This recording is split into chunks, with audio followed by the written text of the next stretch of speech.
Hello everyone, my name's Steph, I'm Botanist Cool, and today we're painting a WizKids D&D Wyvern Mini in the style of Rathian. If you guys like Monster Hunter or D&D mini painting, make sure to like, subscribe, all that cool stuff. Let's get right on into it. I'm going to address two things first. First and foremost, there is a game called Rusty's Retirement playing on the bottom. I put it on for stream. It was a little bit of fun. It's a lot of farming, a little bit of cute stuff, so I put it on stream. I don't know if I like it on the YouTube video, so I might not include it next time. You guys tell me, that way I know what you guys like, but it's so sped up, I don't think it looks great on the actual YouTube video. So I don't think I'm putting it on the next stream or YouTube video, but we'll see how that goes. Secondly, let's talk colors. I, of course, used Top Army's Painters war paints. I use a mixture of the normal war paints they have and the paints from the D&D collab they have. So I used matte white and matte black, monster brown, shadow wash, skeleton bone. I cannot pronounce this one. It's OT goth brown,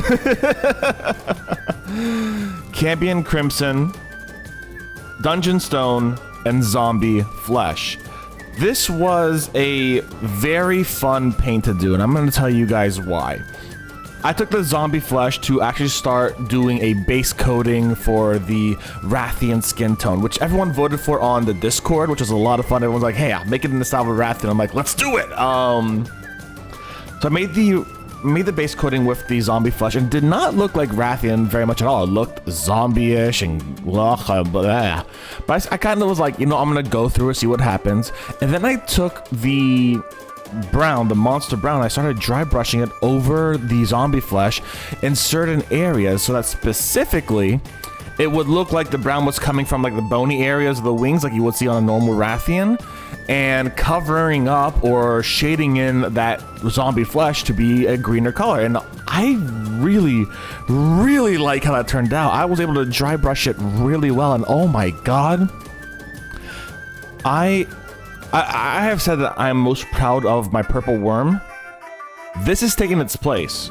This is slowly starting to take its place. I am not done with this paint. I still actually have a part 2, or at least a part 2 coming out after this, because I'm gonna have to paint this again. I'm not satisfied. I'm so proud of it, but I'm not satisfied. But the dry brushing and the toning I did with the dry brushing was something I was extremely proud of. Controlling that dry brushing to follow the bony ridges of the wyvern's like wings, and of course following its body while leaving that sincere tinge of green, that level of base color and green in there, and not making it look like a glossy like wash kind of thing, but rather making it look like a dry brush natural progression kind of thing. I'm really proud of that. I think I did amazing personally. And I loved it. It was fantastic, and that was a majority of my painting. Actually, I was getting that dry brushing down, understanding that kind of theory, and working with it. I of course painted the stone, dungeon stone. I did accidentally use a little bit of orc skin. Oh well. I'm nowhere done shading that area either. I'll probably be doing a matte black dungeon stone thing later on, but I finalized the actual mini itself. And the inside of the mouth, obviously got red. The red I have, though, is not really dry. It's really wet and liquidy, so I'll have to hit it again later on. And I think the thing I'm going to have to work on the most are the wing markings from the Rathian. Now, if you guys have ever played Monster Hunter, you know that Rathians have 1,000,010 wing markings. Because depending on the area where your Rathian is from, its wings will look slightly different. So Rathalos has these like crazy, like almost lightning looking things. Rathian tends to have like these like diamond circular things on its wings, and they tend to look a little different depending on the region it's from, and depending on if it's in, as an example, Monster Hunter Stories or Monster Hunter World, etc. It's typically those like diamondy shapy rings, but they also look different depending on it. It's this whole thing. So I took up a reference picture and I started doing the best I could with it. and I'm not proud of it, but I definitely need to fine tune it. It bleeds a lot into the rest of the actual mini. So what I want to do later on is I'm going to go in, I'm going to fine tune it to be a lot sharper, a lot more as if it's on scales as an example. And then repaint the parts I don't like in that zombie flesh green, and then just kind of like really gently, and I tried this out actually already, use a non-dry brush to kind of just like tint it a little bit brown with a very light amount of brown, and it should look very good. Unless you're like looking at it up like an inch away from your face, then you can see that difference, but I'm gonna do that.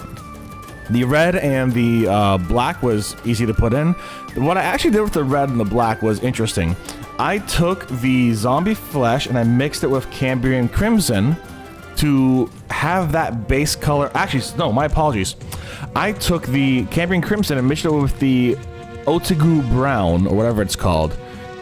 That way, I can have that base color of Otagu Brown match that red. I did not want like a bright, shiny red. I wanted that mixture, that fluid color change between the two. And then I did that, and I mixed Otagu Brown with the black color, so I could do it underneath as well.